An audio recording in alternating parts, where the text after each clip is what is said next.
there were these older orientalizing stereotypes of Hungarian women as more feminine and sexual and passionate than Western women, and sort of untouched by Western emancipation. You're listening to the Transformative Podcast, brought to you by the Research Center for the History of Transformations at the University of Vienna.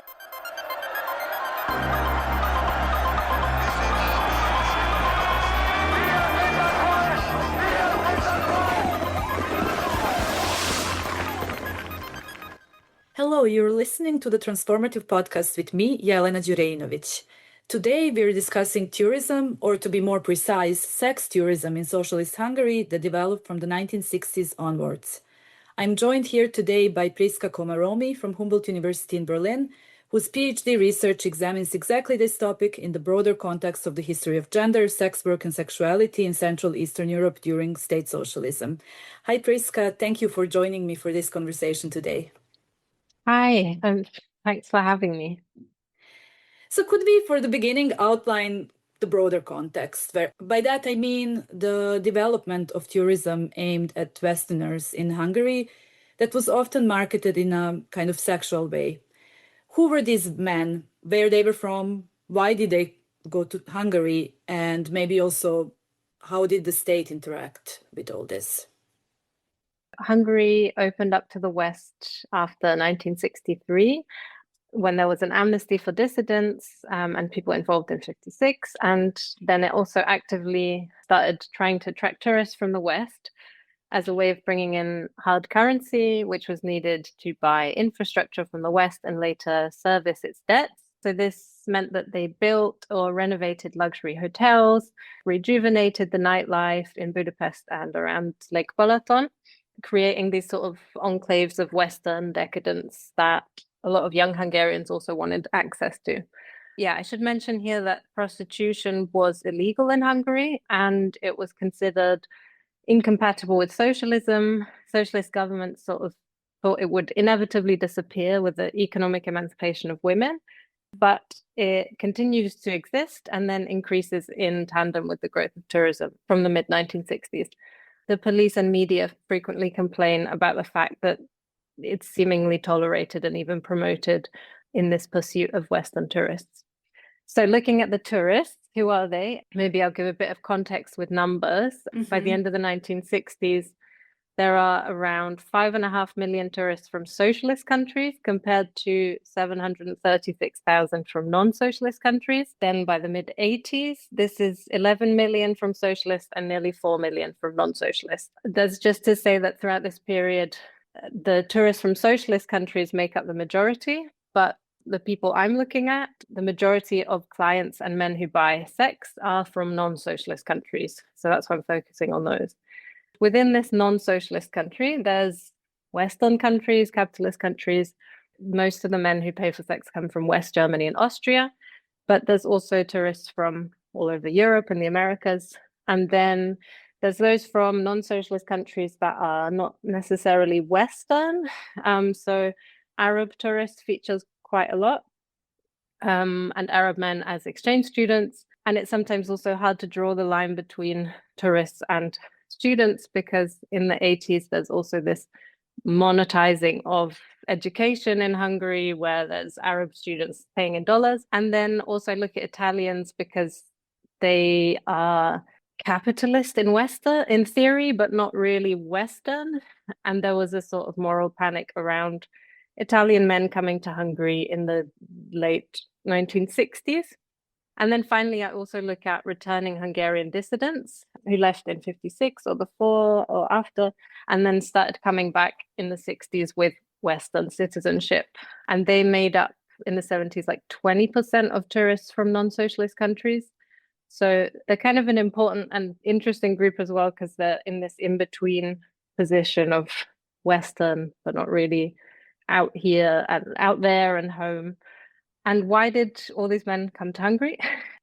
Different reasons. A lot of them were businessmen or tourists. Yeah, Hungary was actively working with a lot of Western countries, companies and projects like that. Hungary wasn't super cheap, but it was cheaper than a lot of tourism destinations, and your hard currency could go quite far. And Hungary also marketed itself as a hunting destination. So there was quite a lot of hunting tourism. But yeah, the case of the Italians also shows this like mix of reasons. So they were relatively wealthier than Hungarians, and their cars and their clothes made them popular, but also moral codes around sex, especially premarital sex, were more liberal in Hungary than in Italy. So this was like another draw for these men. But either way, in statements from both the tourists and the local population and the state, there's an assumption that, quote unquote, the ladies play an important role in this tourist experience. So when you're talking about the role of the women, of Hungarian women in the tourist experience, and more broadly or more concretely about the relationships between the Hungarian women and Western men, you use the term transactional sex. Could you explain a bit what you mean by that? Yeah, so I use that term because I think it highlights the blurriness of boundaries between free and commercial sex or paid sex and promiscuity. And I've taken this term from more contemporary ethnographic research on sex tourism and romance tourism in the Caribbean. So actually, Kamala Kempadu defines it as, quote, an umbrella term for all acts, including but not limited to sex work, where sexuality is exchanged for material and other non-sexual benefits. Because in my research, I look at a lot of different types of relationships, from buying sex to marriage for emigration. And in a lot of cases, the payment could take different forms as well. So money or covering the expenses of going out, or Western clothes or consumer goods. And then also, they said this, like maybe emigrating. And even when the payment involved money, this is often framed as a gift by the clients themselves. So I'm actually tending now more towards the term transactional intimacy for my project overall, because yeah, intimacy can include even more things like friendships, and also the homosocial interactions that include a transactional element between Hungarian men and foreign men, which I also look into. What is also here important, what you also do in your research, is also looking at the perceptions of these women and men who engage in these relationships in Hungarian society, media and public discourses. Could you also elaborate a bit on that? It's quite a big question with a lot of different sorry. parts. No, but it's also because it varies depending on the men. Also, it's kind of difficult to draw a clear line between the perceptions of society and the media and public discourse in a context where basically all the media is state-owned, and there's a fair amount of like self-censorship going on with the journalists, but also Hungary's media landscape was a lot more open than in other countries in the socialist bloc. So yeah, it's kind of like a methodological question as well of how far these media sources that I use, like newspapers, magazines, films, can tell us about attitudes in society as well. But I think they can, because there was space in these in the media for sort of managed debates on these issues, and these are actually kind of useful for finding out broader social attitudes as well, or they like speak to social attitudes. I use a mix of sources from like films and magazines to police interrogations, court cases, and sociological interviews and letters to try and get different angles, because with this topic, it's like there's traces everywhere, but not so much anywhere. So you have to do sort of mix and match. To start with the media perspective of the women. So women who sold sex to foreign men or married foreigners and then left were portrayed as damaging Hungary's reputation and betraying their nation. They were also seen as having a pathological love of luxury and Western lifestyle, and basically being the antithesis of the good Hungarian socialist woman. So a bad mother, a work shirker, and obsessed with consumer goods. At the same time, and this is something that other scholars such as Anna Dobrovolska have also noted for Poland, the hard currency girls or women who sell sex at hotels are seen as aspirational and glamorous because they have access to the dreams of consumer socialism that many ordinary people aspire to as well. So many of the women I look at are able to buy and furnish apartments and have foreign cars and things like this. Moving on to the men, the rich Western men don't come up so much, but when they do, they're sort of portrayed as bumbling fools who are victims of these women, of these gold digger women. And in discourses around sex sport or this marriage for emigration, there's a strange sense of like patriotic pride in the fact that Hungarian women are considered so desirable by Western men. Whereas when the media is talking about Italian and then also Arab men later on in the 80s, they are kind of presented as threatening and menacing invaders, like carriers of venereal disease, Casanovas who are only interested in sex, and coming from violent and patriarchal societies, and also that they're deceitful and sort of pretending to be rich when they aren't. Whereas with the rich Western tourists, there's less of that. Yeah, with the Italians, there's quite a few of these cautionary tales where about like Italian tourists supposedly pretending to be factory owners. And then the woman emigrates and it turns out that he's just a laborer.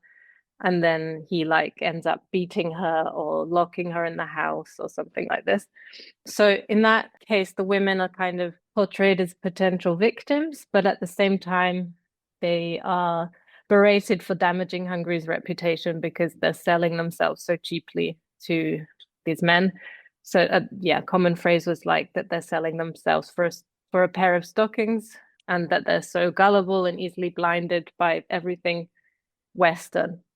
The returning Hungarians are an interesting in-between case again, because they're initially presented or sort of welcomed as lost sons with hard currency. But then it turns out they're actually not, they don't spend so much money because they're staying with relatives. But then they sort of are inadvertently also carrying out propaganda for the West with their conspicuous consumption. So they're presented as excessively playing the foreigner. And a lot of discourses around them also focus on them coming back to find wives or buying women, basically. The presence of foreign men and with foreign things being successful with women sparked a lot of debate as well, more generally about what love and relationships should look like in a socialist society, and asked the question of sort of why money and status are still so important for women and for their families when finding a partner.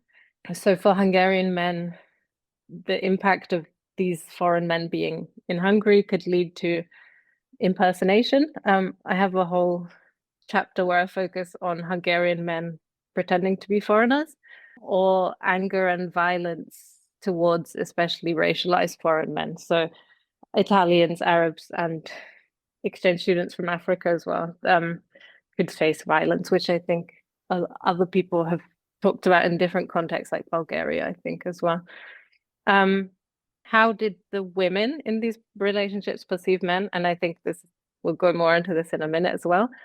But I just want to say that, so there's no doubt that the Western things and the Western money and this chance of immigration were a source of attraction for many women, but at the same time, they also talk about other qualities that made these men attractive. So claiming that Hungarian men were too violent and that foreign men are more gentlemanly. Or when it came to the Italians, that they're better lovers. You mentioned some of these racializations that were connected to these foreigners in Hungary, whether they were tourists or students and so on. I was just wondering what was the significance of the discourses of race, civilization, exoticization, of course, and Europeanness in these interactions between Hungarian women and tourists.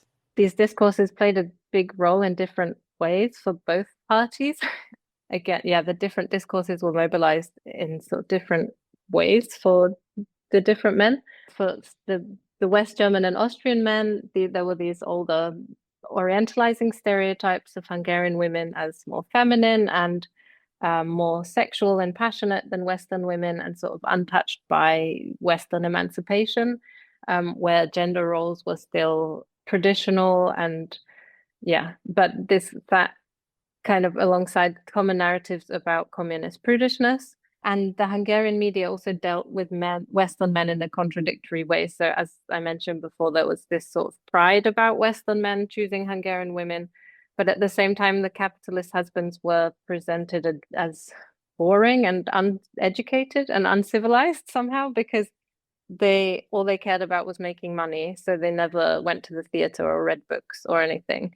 And so there's this one example where a Hungarian wife complains that her French husband doesn't know about anything about French literature. So that she's like, so Hungarian socialist women are framed as more civilized or like cultured than capitalist Western Europeans. These cautionary horror stories about Italian men that I mentioned before as well, they often involve specifically men from the south of Italy, which was considered sort of less civilized and who are also darker. And specifically people from Sicily or the south who migrated up to the north during the time of the economic boom in Italy. They're seen as hypersexual and patriarchal and violent in a similar way to the Arabs. At the same time, this exoticization of Italian men as Latin lovers, and the idea of the like dark Italian man as especially handsome and gentlemanly and passionate, was also important for the women in seeking out the Italian men. So it's not all about the money. And the 1960s were this sort of heyday of Italian film and film stars such as Marcello Mastroianni, who were also popular in Hungary. And I think this is sort of really shows the porous nature of the Iron Curtain, that Hungary is part of this European cartography of desire, I guess. But the Hungarian women are thinking about Italian men in the same way as, for example, Swedish women on holiday to Italy might think about them. And then there's kind of a lot of common sense assumptions about Arab men in circulation, which portray them as uncivilized and backward. Especially the idea of polygamy was really widespread, and that they're violent again, and that women have no rights in patriarchal Arab societies. This was definitely also like a media propaganda tool to stop women from marrying and going to Arab countries, but it had an impact on how women saw Arab men. When I look at these interviews with women who sold sex in the 80s, and they often sort of express this idea that it's common knowledge that Arabs are good clients because for them it's customary to buy women because they buy their wives. And then others describe being scared of Arab men because they heard they were violent or that they spread venereal diseases.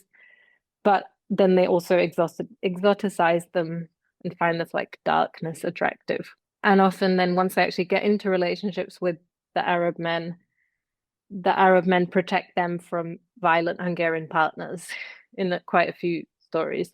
And similar to the Italians, they kind of describe them as more romantic and gentlemanly than Hungarians. Interesting. And I would here just remind our listeners to our episode with Anita Buchin, where we also discussed some of these discourses of racialization, exoticization and exoticization by these Western tourists and so on. Just in that case, it was about Yugoslavia, Yugoslav seaside, and women from mostly northwestern Europe. So and it's also interesting the fact that a lot of these Italian men, the encounter is often by the Lake Balaton, which is again, it's like a seaside space, but it's not, it's a lake. But it's like the Hungarian women aren't going out, but they're having similar interactions as Northern European women going to the beach, and it's also happening at the beach. So there's something specific about this sea, even in a country where there's no sea. Yeah, that's really interesting. So for the end, I mean, I have another big question for you for the end of our conversation. And we did mention the porosity of the Iron Curtain as a very important aspect of this. So kind of what does the focus on sex work and sexuality more broadly tell us about the history of state socialism? So I think looking at histories of sex work and broadly defined sex tourism is the super useful lens for looking at a lot of interlocking aspects of the history of state socialism. So most obviously changing ideas about gender and sexuality, but in a more transnational context, and how it's impacted from the outside, kind of.